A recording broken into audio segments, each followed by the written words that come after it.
I swear it's the house itself, she whispered, her voice trembling. It's alive. It's watching us. Lauren and Mark had been searching for months for a quiet retreat away from the chaos of the city. When they stumbled upon the listing for Willow Manor, a sprawling colonial-style home deep in the countryside, it felt too good to be true. The price was unbelievably low and the photos were stunning.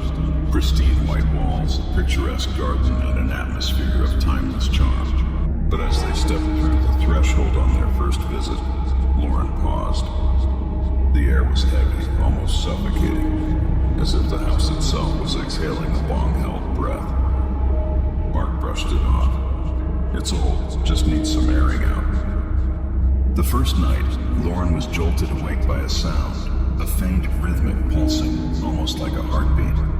She nudged Mark, but he grumbled in his sleep. Alone, she followed the sound, her bare feet hesitant on the cold hardwood floor. The noise seemed to come from everywhere and nowhere, resonating through the walls. When she reached the living room, her breath hitched. The walls seemed to undulate ever so slightly, as if they were inhaling and exhaling in perfect rhythm. She blinked, and the movement stopped. The next morning, she told Mark about the walls. "You were probably half asleep," he said dismissively, sipping his coffee. "Old houses make weird noises." But the unease lingered. As the days passed, Lauren began noticing other strange things. The floorboards creaked in patterns that mimicked footsteps, but no one was there. Doors they swore they had locked swung open on their own. And then there was the basement. It had been locked when they arrived, the realtor claiming the key was lost. Mark, always the fixer, pried it open one evening out of curiosity. Inside, they found a single chair in the middle of the room, and walls lined with strange carvings. The air was damp and oppressive. Lauren refused to go back down. That night, the heartbeat grew louder. Mark woke up this time, his face pale. "Do you hear that?" he whispered.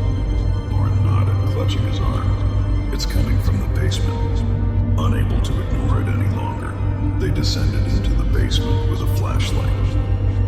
The carvings on the walls seemed to shift in the flickering light, forming grotesque faces that seemed to watch them.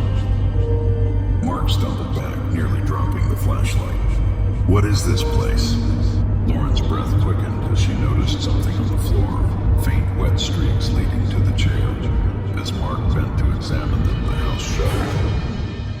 A low, guttural groan echoed through the walls, and the air grew thick with the smell of decay. The floor beneath the chair split open, revealing a pulsating, fleshy mass. It throbbed like a massive heart, veins twisting up into the walls. "It's alive," Lauren choked. "The house, it's alive." The walls began to close in, the once spacious basement now a suffocating tomb. The chair slid toward the pulsing mass as if dragged by unseen hands. Mark grabbed Lauren's arm.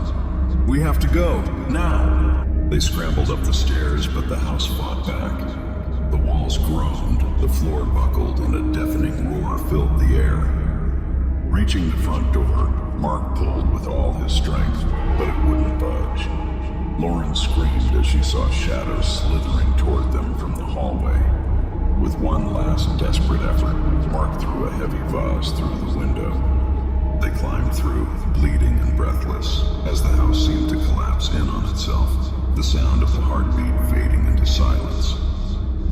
The couple drove away, never looking back.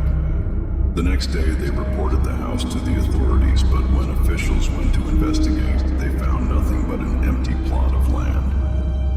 Lauren still dreams of the house, its walls breathing, its heart beating, waiting for its next victims. Some houses aren't meant to be lived in, she tells people now, because they're already alive.